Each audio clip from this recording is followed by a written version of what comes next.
solids, work, power, energy. Last class में start किया था बेटा, and we started with the definition of work done. What was the definition of work done? क्या definition थी work done की? It's a product of two things, force and perpendicular. No, it's a product of force and distance parallel to the force, displacement parallel to the force. तो हमने ये देखा था बेटा, work done का formula F into D आ गया था, ऐसा unit you already no, it is joules, and work done is a scalar quantity. फिर हमने केसेस देख लिए थे कि किस में फॉर्मूला में क्या क्या चीजें चेंज हो सकती हैं बेटा. तो फोर्स आपने अप्लाई की, object will displace, force multiply by displacement will give you the work done. Force into displacement will give you the work done. एक हमने ये देख लिया था बेटा. सेकंड हमने ये देखा था कि if the force and displacement they are not parallel, अगर फोर्स और डिस्प्लेसमेंट पैरेलल नहीं है, फिर हम क्या करते होते हैं, फोर्स रिजॉल्व करते हैं, and you have to take that component of the force which is parallel. अब ये देखिए, ये फोर्स इधर जा रही थी, डिस्प्लेसमेंट यहां जा रही है. According to definition, force and displacement they should be parallel, equally they should be parallel.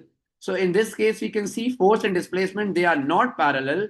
That's why we have to resolve force into two components, and you have to pick that component of the force which is parallel with the displacement. वो component pick करना है which is parallel with the displacement. तो वो component आपने pick किया था, तो ये बेटा हमारे पास आ गया था. ये F cos theta और F cos theta into S हमने किया था. Then we saw this third case. Third case is बेटा कि if you need to find out the work done against gravity, कौन सी फोर्स लेते हैं when you have to find out the work done against gravity? Weight, vertically downward weight लेना है, and with displacement should be used. Displacement कौन सी pick करनी होती है बेटा? अब देखिए ना, फोर्स ये है, if you need to find out the work done against gravity, this is the force and this is the displacement of 3 meters. क्यों बेटा ये डिस्प्लेसमेंट क्यों पिक कर रहे हैं? Because according to the definition, force and displacement they should be parallel. फिर हमारे पास क्वेश्चन आता होता है, find out the work done against friction.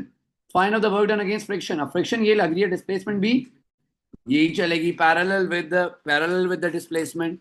सो ये बेटा हमने बात कर ली थी. और जो लास्ट चीज बेटा हमने डिस्कस की थी, that was work done by the gas. So if you need to find out the work done by the gas, वो हम कैसे निकाल सकते हैं? हमने कहा था, take a piston, a cylinder in which we have a piston and we have trapped some gas in the cylinder. तो जब आप गैस को हीट अप करेंगे तो गैस क्या करेगी? It will exert pressure on the piston, due to which the piston will move outwards, बाहर move करेगी. तो हम कहते हैं this is the work done, this is the work done by the gas. क्योंकि when you will heat up the cylinder, the particle they will heat up, their kinetic energy will increase, they will collide with more force with the piston, they will push the piston outwards, and this is the work done. This is the work done by the gas. तो हमने कहा था work done by the gas निकालिए. Force into displacement है, force ये जो particle से निकाली, और ये डिस्प्लेसमेंट हुई है, इतनी पिस्टन मूव किया, पार्टिकल ने पिस्टन को इतना डिस्प्लेस किया. So pick this force and displacement.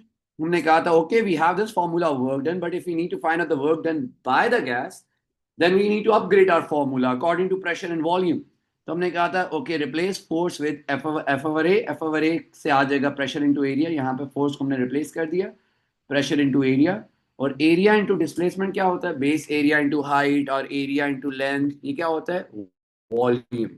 3D बन जाता है ना, area 2D plus height 3D हो गया, that should be called volume. तो हमने वर्क डन का एक और फॉर्मूला ड्राइव कर लिया था, that is pressure into the change in volume. This is the formula that you will use when you need to find out the work done by the किया on the piston. You will use this formula, pressure into the change in volume.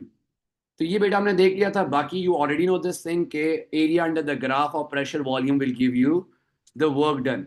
इसी तरह यहाँ पे क्या था, pressure four displacement graph है आपके पास, इसका एरिया अंडर द ग्राफ आपको क्या देगा? Work done. तो वर्क डन अगर आपने ग्राफ के थ्रू निकालना है तो आपको area under the graph use करना पड़ेगा. यहाँ तक बेटा हमने बात कर ली थी. आज हमने बात करनी है वर्क डन से ही related, and that thing is called energy. Energy पे आ जाए बेटा, एनर्जी पे आ जाए.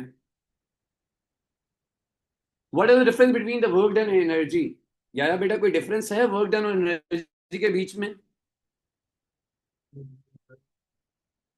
You are saying work done, you are saying work done over a period of time. Okay, you are saying work done over a period of time is energy. Yes, You are saying it's the same thing. Yes, you are right. Work done and energy, they are the same things. Basically जितना आप work done करते हैं उतनी ही energy transfer होती है from one form to another. Like when you lift something you are converting your chemical potential energy. खाना जो खाया हुआ है that has chemical potential energy. जब आपने लिफ्ट किया हाइट पे लेके, हाइट पे कौन सी एनर्जी होती है? Gravitation potential energy. तो बेटे जब आपने लिफ्ट किया आपने वर्क डन किया. वर्क डन कितना किया? जितनी आपने केमिकल पोटेंशियल एनर्जी को ग्रेविटेशनल पोटेंशियल एनर्जी में कन्वर्ट किया. तो बेसिकली जितनी एनर्जी कन्वर्जन होती है उतना ही वर्क डन होता है. तो सबसे बेसिक जो बात बेटा हम वर्क डन के बारे में लिख सकते हैं कि work done is equal to what? Energy transferred. Work done is equal to energy transferred. So बेटा जितना भी आप काम करते हैं इसका मतलब है आपने उतनी एनर्जी ट्रांसफर की from one form to another. That's why we define energy as the ability of a body to do work. So basically energy and work done, they are the same things. Work done तब होगा बेटा, तब आप काम कर सकेंगे जब आपके पास एनर्जी है. और कितना काम होगा उतना ही होगा जितनी आप एनर्जी ट्रांसफर करेंगे. So work done is equal to energy transfer. The ability of a body to do work is called energy. And SI unit of energy is joules. J से represent करते हैं capital. Same as that of work done. So beta work done, energy, they are the same things. For example beta, this block is placed on the surface. आप इसे lift करके यहां तक लेके गए, इस हाइट तक लेके गए.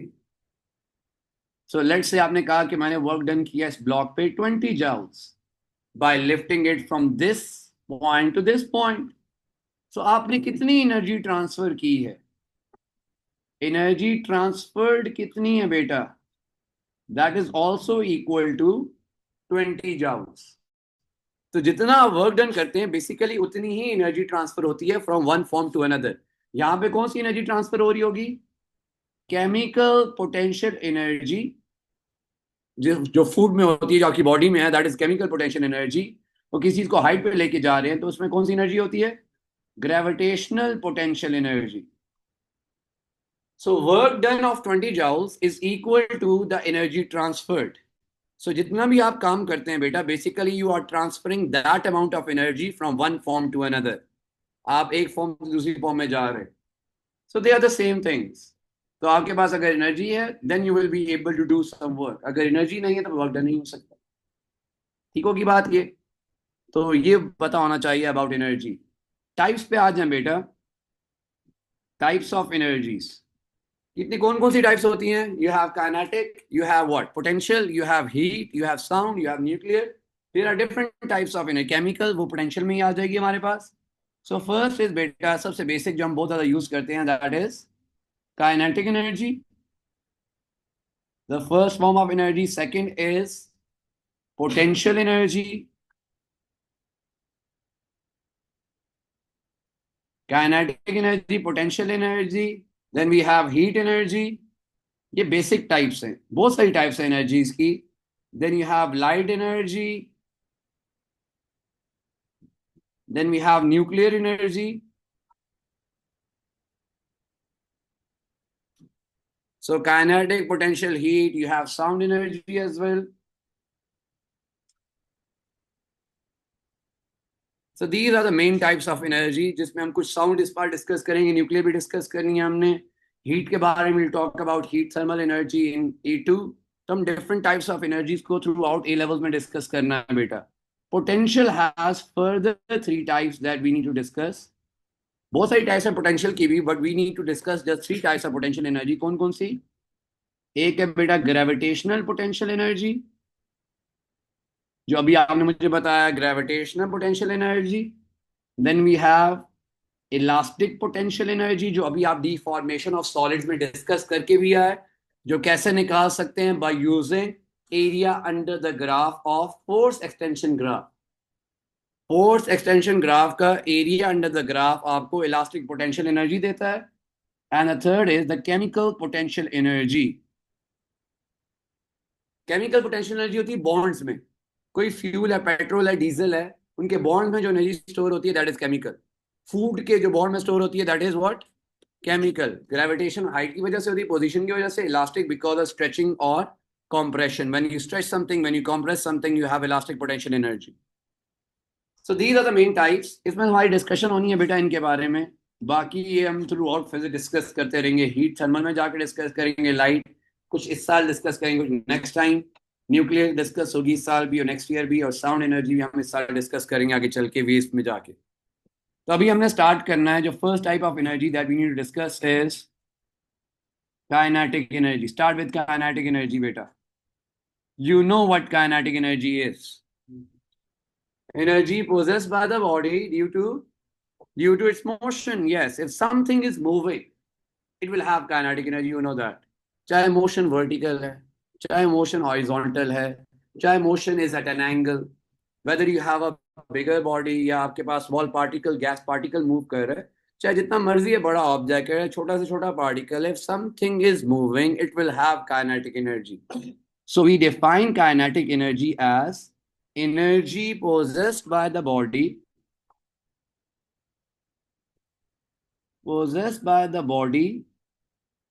due to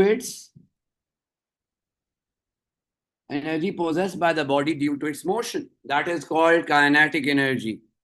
So kinetic energy is the energy possessed by the body due to its motion. तो कोई चीज मूव कर रही है बेटा, तो the energy is called the kinetic energy. Obviously energy create नहीं हो सकती, कन्वर्ट ही कर सकते हैं हम। तो लेट्स से आपने बॉक्स पे फोर्स अप्लाई की, you have converted your chemical energy into kinetic. ये बॉक्स मूव करके यहां से यहां पे आ गया, so you have converted your chemical potential energy into kinetic energy. तो आप कहेंगे work done by force F is equal to, जितना वर्क डन किया आपने बॉक्स पे that is equal to the kinetic energy of the body. जितनी आप force लगाएंगे, जितना डिस्टेंस कवर करेगा block, that is the work done, and that will be equal to kinetic energy of the body. जितना आप work done करते हैं उतनी एनर्जी बेटा हमारे पास आती है। ऐसा ही होता है।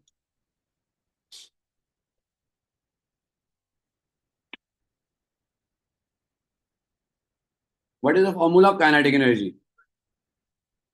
Half mv square. We know the formula of kinetic energy. It is half mv square. Kinetic energy is 1/2 mv square. So this is the formula of kinetic energy, 1/2 mv square. अब बेटे O levels में भी हमने इसे apply किया था। Apply करना तो हमें आता है, इसकी डेरिवेशन भी हमने इस साल देखनी है। तो we'll start with the derivation of kinetic energy. Now we know कि kinetic energy is because of the motion of the body, and we already know the formula of kinetic energy. अब हमने ड्राइव करना है, derivation करनी है। तो start कहाँ से होना चाहिए, किस फॉर्मूला से स्टार्ट करना चाहिए डेरिवेशन? हमने वर्क डन क्या है, क्योंकि बेसिक फॉर्मूला बेटा इस पूरे टॉपिक का वर्क डन का है। तो will start from work done. तो वर्क डन का फॉर्मूला हमारे पास बेटा, work done is equal to force into displacement. This is the formula of work done.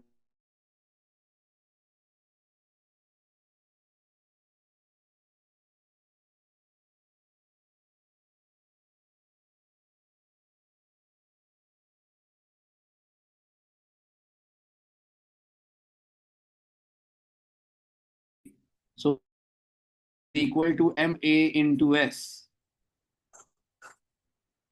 So replace force with ma. तो वर्क डन में, वर्क डन के formula में replace force with ma, and the formula that you will get is mas.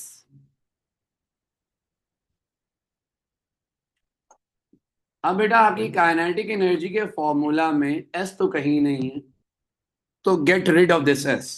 We have velocities, तो हमें s को किससे replace करना है? We have an equation of motion which has s in it and which has a change in velocity. एक equation of motion बेटा हमने use की थी इन kinematics, 2as equal to v square minus u square. यहां से हम s को subject to a and replace s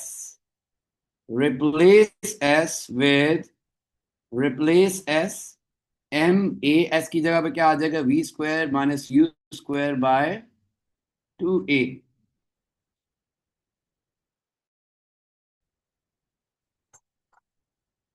तो v square minus u square by 2a. a से बेटा कैंसिल हो जाएगा. We know we don't have a in our formula of kinetic energy. So this work done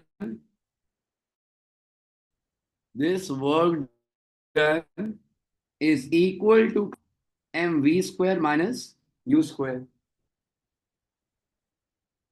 1 by 2 mv square minus u square. ये formula आ गया kinetic energy का बेटा. So you start with the formula work done.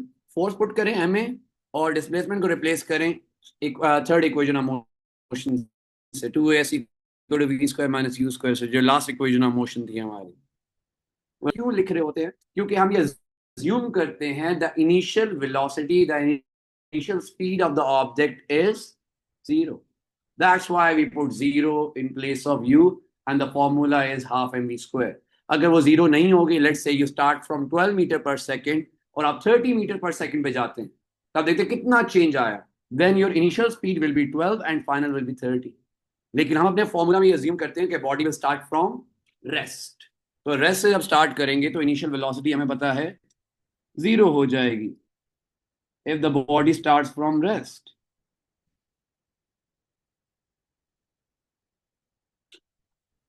Then the kinetic energy will be half mv square. u तो चला जाएगा. But अगर कोई वेलोसिटी होगी फिर u की जगह वैल्यू आएगी. u की जगह वैल्यू आएगी. v का स्क्वायर सेपरेट लेना है, u का स्क्वायर सेपरेट लेना है. This is not whole square, this is square of final velocity and initial velocity.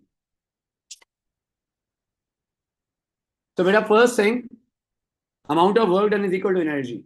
In this case, the amount of work done is equal to what? Kinetic energy. When you apply force on something, that thing will move. So that work done is equal to the kinetic energy of the body. That work done is equal to kinetic energy of the body. Force into displacement. Force की जगह बेटा आप m में replace करें और a की आप m की जगह पे f की जगह पे ma रिप्लेस करें, ma आ जाएगा और डिस्प्लेसमेंट की जगह पे इक्वेशन ऑफ मोशन आ जाएगी. जो चीजें कैंसिल होनी है वो कैंसिल हो जाएंगी. और अगर आप ये अज्यूम करें कि इनिशियल वेलोसिटी 0 है, then this will be the formula. If there is some initial velocity, अभी हम क्वेश्चन देखेंगे, then you can use this formula v square minus u square. Any problem with this? Derivation कौन कौन सी अभी तक हम कर चुके हैं throughout physics? We are done with the derivations of equation of motion. जो 4 इक्वेशन ऑफ मोशन उसकी डेरिवेशन आनी चाहिए. इसके अलावा हमने किसकी डेरिवेशन की? रो जी एच की, मोमेंटम की delta p F is equal to delta p by t, सिंपल्स वगैरह भी देखा हमने. इसके अलावा हमने की थी F is equal to rho g v upthrust की. F is equal to rho g v वाली भी डेफिनेशन की थी और रो जी एच वाली भी की हुई हमने. इसके अलावा और कौन सी की हमने? ये अभी वर्क डन की जो वॉल्यूम वाली थी, pressure work done by the gas, अगर आपने फाइंड आउट करना. तो ये छोटी छोटी डेफिनेशंस डेरिवेशन बेटा याद रखनी है आपने. और आपने टॉपिकल्स के क्वेश्चंस देखे हैं, आपने वर्कशीट में क्वेश्चंस देखे हैं कि कुछ क्वेश्चन आते होते हैं 2-3 मार्क्स के, जिसमें आपको ड्राइव करना पड़ता है. ओके, तो ये फॉर्मूला बेटा हमारे पास आ गया काइनेटिक एनर्जी का. Now the next thing is we need to link kinetic energy with momentum.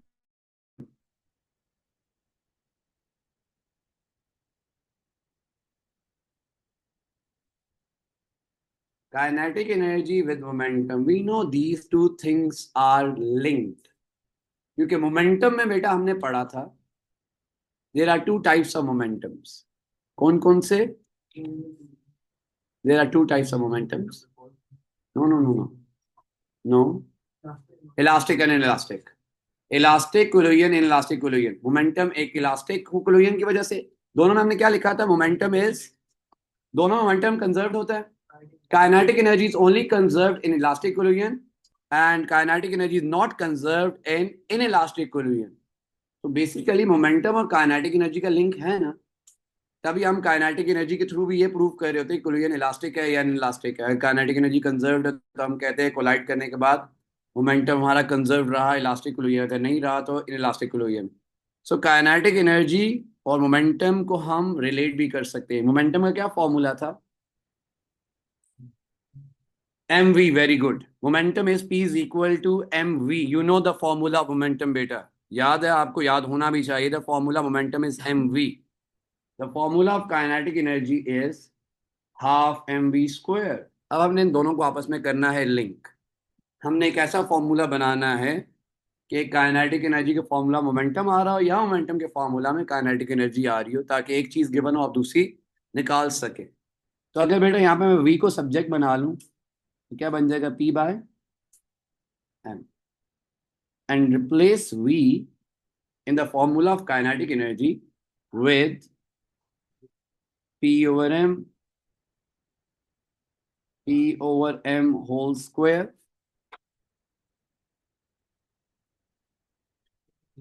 एक m कैंसिल होगा, दो m है हमारे पास। 1/2m p square over m square। 1m will cancel out with another m, so kinetic energy is equal to 1/2 p square by m। So this is a formula which will link kinetic energy with momentum. So kinetic energy is half p square by m। वैसे तो इसकी आपको numerical problem में generally जरूरत नहीं पड़नी चाहिए, क्योंकि अगर आप पहले उस मोमेंटम गिवन है उससे वेलोसिटी निकाल के आप काइनेटिक एनर्जी निकाल सकते हैं इनडायरेक्टली। बेटा इस तरह के रिलेशन पूछे हुए होते हैं, इस तरह की छोटी छोटी डेरिवेशन लिखी हुई होती हैं, तो वो देख के फिर हम कंफ्यूज होते रहते हैं ये कहाँ से। आप खुद देखें ना, आपको वेलोसिटी निकालनी पड़े, पी बाय एम पुट करेंगे वेलोसिटी आ जाएगी, वो वेलोसिटी यहाँ उठा के पुट कर दे काइनेटिक आ जाएगी, रादर देन कि आप ये वाला फॉर्मूला यूज करें। ठीक है, तो हम इनडायरेक्टली भी तो कर सकते हैं, अलग अलग सेपरेट सेपरेट करके। बट ये लिखना इस वजह से जरूरी है क्योंकि कुछ एमसीक्यूज में इस तरह के ऑप्शंस दिए हुए होते हैं जिसमें different types of formulas given होते हैं, करेक्ट आइडेंटिफाई करना पड़ता है, कहते हैं मोमेंटम का काइनेटिक के साथ क्या रिलेशन है। तो इन फॉर्मूलाज के थ्रू हम वो रिलेशंस देख लेते हैं। अदरवाइज आप कहीं न्यूमेरिकल प्रॉब्लम में इससे मुझे याद रखना पड़ेगा, जरूरत नहीं, क्योंकि ऑलरेडी आपको वेलोसिटी मोमेंटम से निकालनी आती है। आप वेलोसिटी वहां से निकाल के काइनेटिक का फॉर्मूला पुट करेंगे, काइनेटिक आ जाएगी, रादर देन कि आप इस फॉर्मूला को यूज करें।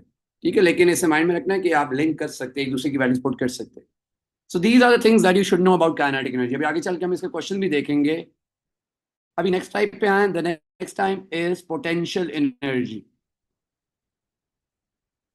The second type of energy is potential energy. Potential पे आ जाए बेटा। What is potential energy in short? अगर आपने सिंपल वर्ड्स में डिस्क्राइब करना हो what is potential energy? No not the we are you are talking about the type, general बात, सिर्फ पोटेंशियल की बात कर रहे हैं, किसी स्पेसिफिक टाइप की बात नहीं कर रहे।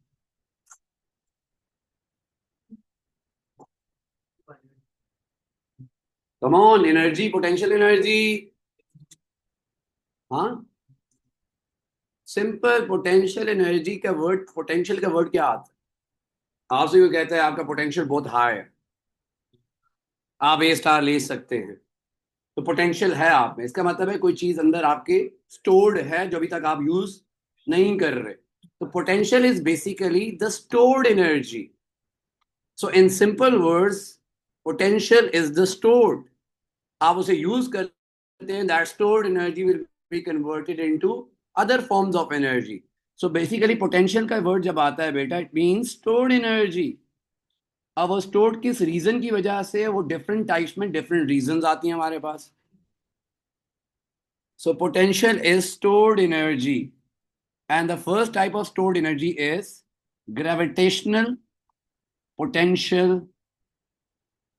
energy।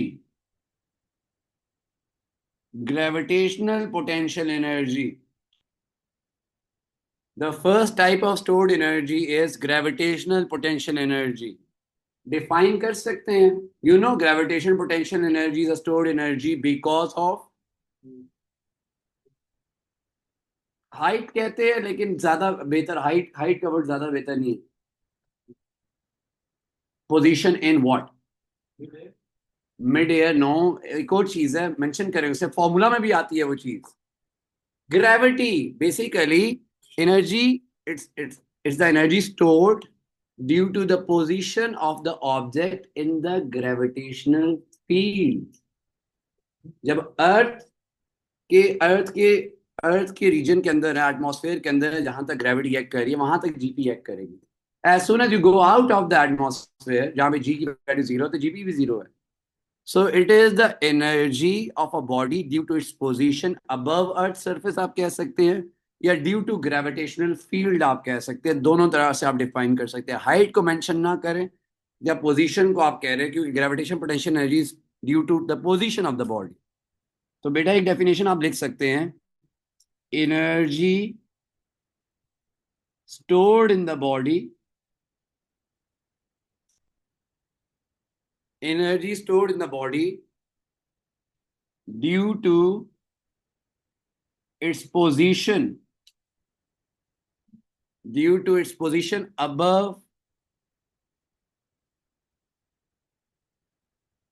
above earth's surface। एक ये आप लिख सकते हैं। और energy possessed by the body at a point, energy possessed by the body at a point, energy possessed by the body at a point due to gravitational field. When the body is in that field, it will feel a force, and due to which we have GP. So this is the energy stored in the body due to its position. Height की वजह से, position की वजह से, when something is at a specific height in the gravitational field, it will have GPE, gravitational potential energy. Formula क्या होता है इसका? mgh आता है ना formula. So the formula of GPE is beta mgh। इसकी भी छोटी सी एक डेरिवेशन है, वो भी देख लें, फॉर्मूला कैसे ड्राइव करते हैं।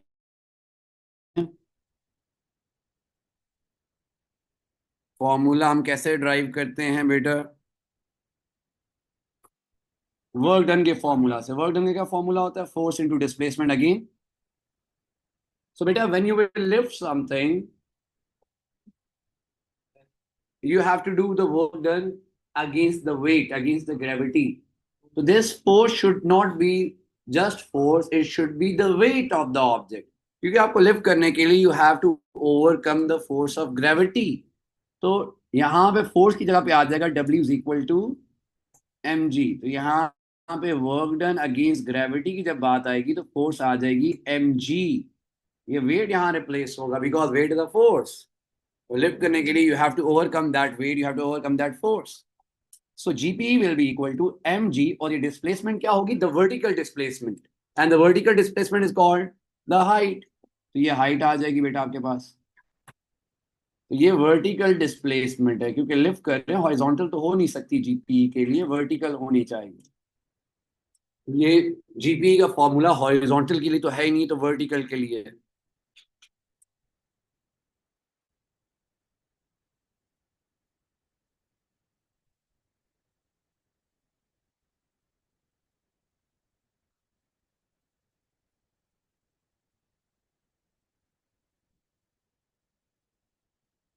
डन। हाँ, क्योंकि जब आपने लिफ्ट करना है तो आपने वेट डाउनवर्ड एक्ट करा है, उसके अगेंस्ट फोर्स लगानी है। तो that's why force should be replace with the wait.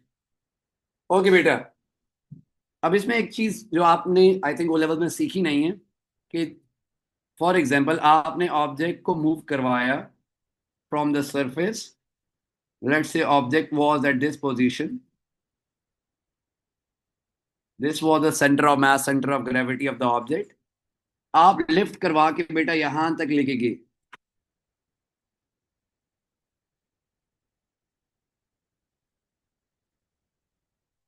Object को लिफ्ट करवा के आप यहां तक लेके गए हैं। तो ये ऑब्जेक्ट, ये इनिशियल पोजीशन थी बेटा, और ये फाइनल है। अब जब आपने जीपी निकालनी है बेटा, वो पूछता है आपने हाइट कौन सी यूज करनी है, कहाँ से कहाँ तक। लेट्स से नीचे इनिशियल पोजीशन में रिमूव करता हूं, मुझे बताएं हाइट कौन सी आपको पिक करनी पड़ेगी। This height, weight, this height or this height. You have three options, H1, H2, H3. Which height should we pick to find out the GPE? कौन सी height use करनी चाहिए हमें? अब बेटा याद रखना है आपने कि whenever you will find out the value of GPE, GPE निकालने के लिए हमेशा आपने डिस्टेंस लेना है वो सरफेस से लेके सेंटर ऑफ मास तक। सेंटर ऑफ मास पता है ना, हम पढ़ के आए, centre of mass, centre of gravity, we know that thing. The point where whole mass of the body is assumed to be concentrated, that mass that point is called the center of mass. So beta jab GP find out karenge for this body, you have to use which height? MGH2. This is right, this is not correct, this is not correct.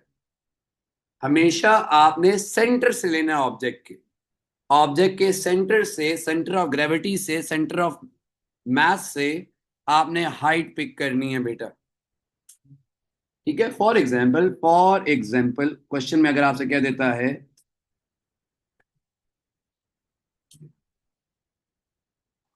Object यहां पे है, ये वाली height आपको दे देता है, let's say ये कहता है 10 मीटर है, और कहता है ऑब्जेक्ट की जो थिकनेस है वो 2 मीटर है,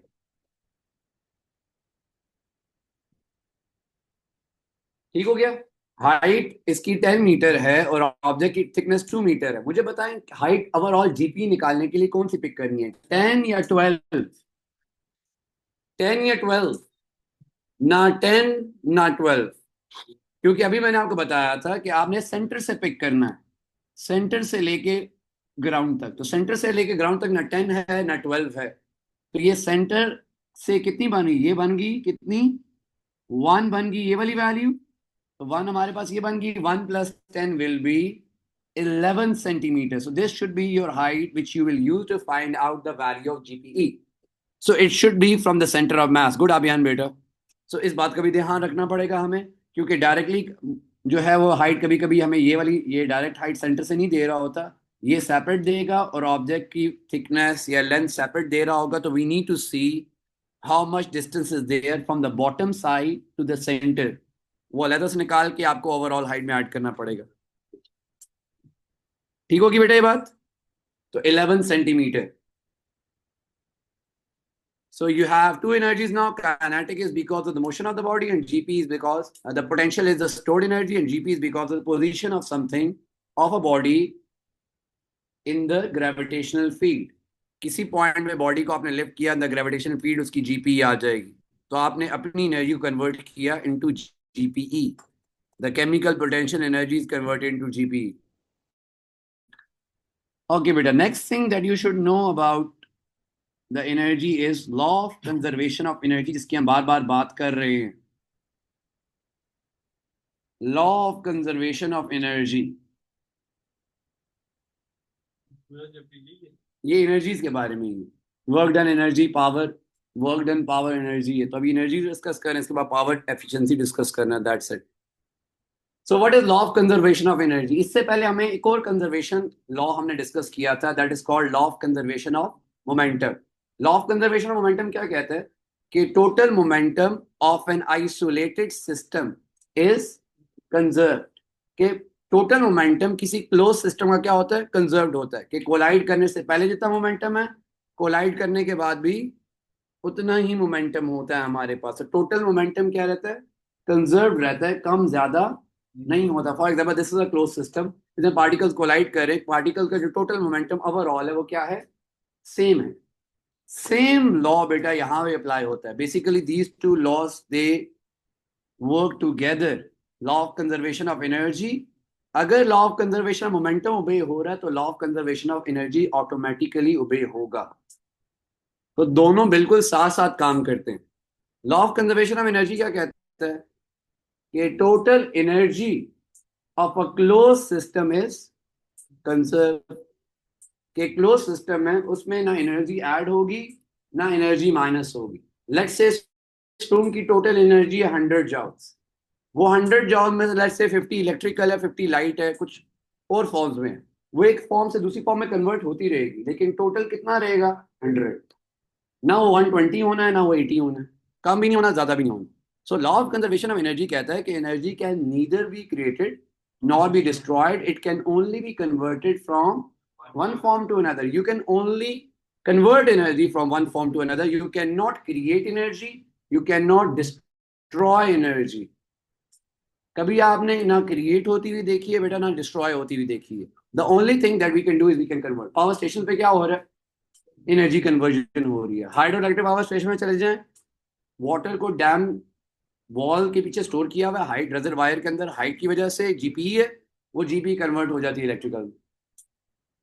कोल पावर स्टेशन में, थर्मल पावर स्टेशन में क्या होता है, आप फ्यूल बर्न करते हैं, fuel has chemical potential energy, वो बर्न करके आप इलेक्ट्रिकल बना रहे हैं। विंड पावर स्टेशन में विंड की कौन सी एनर्जी होती है, kinetic energy, because wind is moving, particles are moving, that kinetic energy is converted into electrical energy.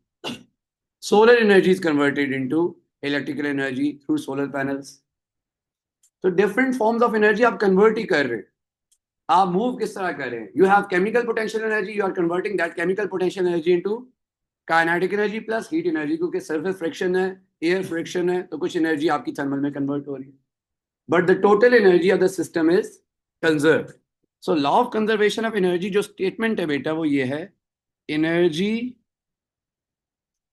Of an isolated system और a close system, of an isolated system, total energy of an isolated system is conserved. So it is always conserved. Total energy of an isolated system या total energy of a closed system is always conserved. या दूसरा आप क्या लिख सकते हैं, energy can neither be created nor be destroyed, जो आपने लास्ट ईयर भी लिखी थी। It can only be converted into, it can only be converted, it can only be converted from one form to another.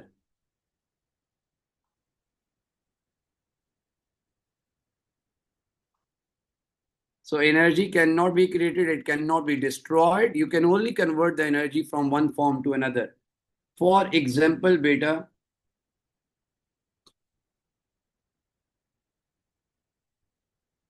this is ground and this object is at some height. So if the object is at some height, which form of energy is there in this object? The gravitational potential energy, because it has some height. It is under the influence of the gravity. So इसकी height की वजह से, अगर height आप middle से लेंगे, इसकी height की वजह से this object has GPE. If there is no air resistance beta, अगर air resistance नहीं है, you drop this object from this height, what will happen?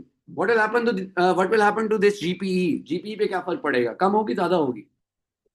You are saying same रहेगी, आप कह रहे कम होगी, आप कह रहे सेम रहेगी। सेम क्यों रहेगी, हाइट तो कम हो रही है, एयर रेजिस्टेंस नहीं है, हाइट तो कम हो रही है ना। हाइट कम होगी तो जीपी के फॉर्मूला में क्या आता है, mgh। तो अगर हाइट कम होगी तो जीपी भी कम होगी, जीपी डिक्रीज होनी चाहिए।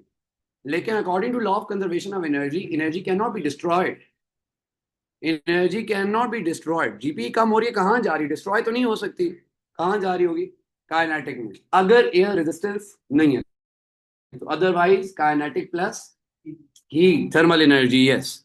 So in this case, beta, loss in GPE is equal to what? Gain in kinetic energy. Loss in GP is equal to gain in kinetic energy. So loss in GP is equal to gain in kinetic energy. Loss in GP is equal to gain in kinetic energy. अब यहां से एक छोटा सा formula बेटा हम drive करते हैं, GP is mgh and kinetic energy is half mv square. Cancel m with m because the body is same, the mass is same. तो 2 को वहां शिफ्ट करें, v square is equal to 2gh and v is equal to under root 2gh। तो एक छोटा सा formula हमें मिलता है बेटा, in the absence of air resistance, all of the GPE will be converted into kinetic energy. जितनी GPE कम हो रही है उतनी kinetic ज़्यादा होती जा रही है. As you reach the bottom, all of the GPE will be converted into the kinetic energy. And if you want to find out the speed at the bottom, use this formula. Total height and total gravity. Yes. ये equation of motion भी इस तरह use करते हैं हम. S is equal to ut plus. Yes. तो बेटा this is law of conservation of energy. तो अभी यहां तक आइडिया रखे, यहां तक आइडिया रखे बेटा, काइनेटिक का, जीपी का और law of conservation of energy का. Done. Any problem with this बेटा? तो वर्क डन पता होना चाहिए. काइनेटिक जीपी आगे चल के जब हम अप्लाई करेंगे तो you should know these formula. इस टॉपिक में सिर्फ फॉर्मूलाज ही हैं, इतनी ज्यादा थियोरेटिकल चीजें नहीं है बेटा. जब ये रेसिस्ट नहीं है then you will use this formula. फिर ऑब्वियसली फिर हीट भी आएगी. ओके बेटा, फिजिक्स वाले दे कैन लीव, केमिस्ट्री वाले just wait for a minute, start in a minute बेटा.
ओके बेटा, वापस आ जाए जल्दी से.